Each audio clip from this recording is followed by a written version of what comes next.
নমস্কার বন্ধুরা, কেমন আছেন সবাই? আমার চ্যানেলে আপনাদের সবাইকে স্বাগত জানাই। চলে এসেছি আবারও একটা রান্নার ভিডিও নিয়ে। দেখুন কি সুন্দর বড় বড় ভাঙল মাছ। তো দেখতে থাকুন পুরো ভিডিওটি। আমি দেখিয়েছিলাম আজকে বাজার থেকে আমাদের নিয়ে এসছে ভাঙল মাছ। সেই ভাঙল মাছগুলোকে আমি কেটে ভালো করে ধুয়ে একটা পাত্রে নিয়ে নিয়েছি। এবারে এটাকে লবণ হলুদ মাখিয়ে নেব।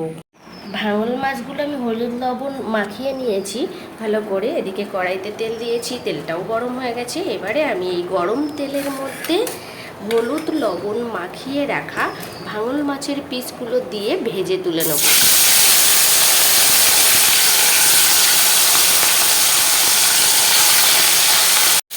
দেখুন মাছের পিসগুলোকে এক এক করে আমি কড়াইয়ের মধ্যে ছেড়ে দিয়েছি। এবারে এটাকে ভেজে লাল লাল করে ভেজে তুলে নেব। ভাঙল মাছের পিসগুলোকে আমি সুন্দর করে ভেজে একটা পাত্রে তুলে নিয়েছি। কড়াইতে মাছটা আগে ভেজে তুলে নিয়েছি। মানকচু দিয়ে আজকে রান্না করব ভাঙল মাছ। তার জন্য আমি প্রথমে মানকচুর সঙ্গে যে আলুগুলো দেবো সেগুলো কেটে ধুয়ে রেখেছি। এই যে এগুলো ভেজে নেব।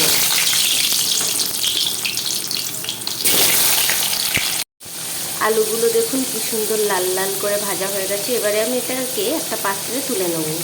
দেখতেই পাচ্ছেন একটা পাত্রে আমি তুলে নিয়েছি আলুগুলো ভেজে। এবারে ভাপিয়ে রাখা মানকচুগুলো জল সরিয়ে রেখেছিলাম, এটাকেও একটু হালকা তেলের উপরে নেড়ে নেব।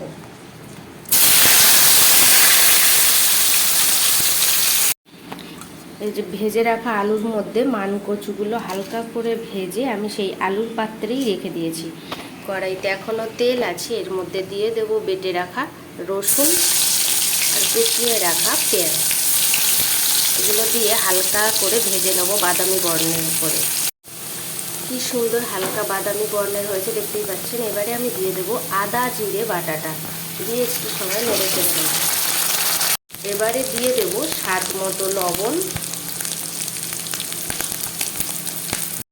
পরিমাণ মতো হলুদ গুঁড়ো দিয়ে একটু হালকা করে নেড়ে চেড়ে নিয়েছি। এবারে এর মধ্যে দিয়ে দেব কাঁচা লঙ্কা বাটা,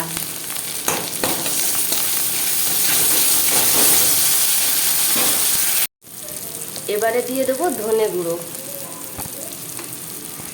সমস্ত মশলাই আমি ভেজে নিয়েছি। দেখতেই পাচ্ছেন মশলার গা দিয়ে তেল ছাড়া শুরু হয়েছে। আমি এতে সামান্য পরিমাণ রেড চিলি গুঁড়ো দেব কালারের জন্য। সমস্ত মশলা ভেজে নিয়েছি। এবারে আমি দিয়ে দেবো আগে থেকে সেই আলু ভেজে রেখেছিলাম আর মানকচু, সেটা এর মধ্যে দিয়ে দেবো। দিয়ে একটু ভালো করে নেড়ে চেড়ে নেব। দেখতেই পাচ্ছেন কি সুন্দর আমি সমস্ত মশলা দিয়ে মানকচু আলুটাকে ভালো করে ভেজে নিয়েছি। এবারে এর মধ্যে দিয়ে দেবো জল। আমি আলাদা সাইডে একটা উনুনে জল গরম করতে বসিয়ে দিয়েছিলাম, সেই জলটা গরমও হয়ে গেছে। এবারে আমি এর মধ্যে দিয়ে দেবো।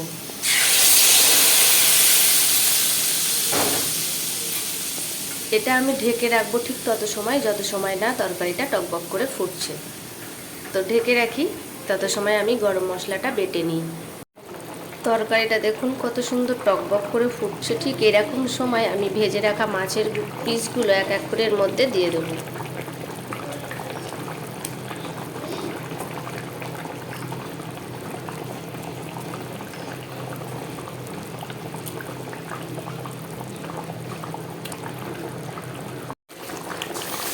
মাছটা দিয়ে একটু সময় ফুটিয়ে নিয়েছি। এবারে গরম মশলাটা বেটে নিয়েছি, বাটা গরম মশলাটা তরকারির মধ্যে দিয়ে দেবো। ভাঙল মাছ দিয়ে মানকচু আলু ঝোল আমার তরকারি সম্পূর্ণ হয়ে গেছে। তো এবারে তো আমি গরম ভাতের সঙ্গে খাবো। আপনারাও এভাবে বাড়িতে তৈরি করে খাবেন, দেখবেন অবশ্যই খুব ভালো লাগবে খেতে।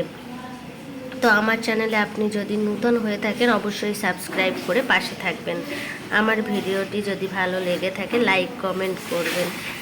দেখা হবে আবার একটা ভিডিও নিয়ে। আজকের মতো ভিডিও এখানেই শেষ করছি।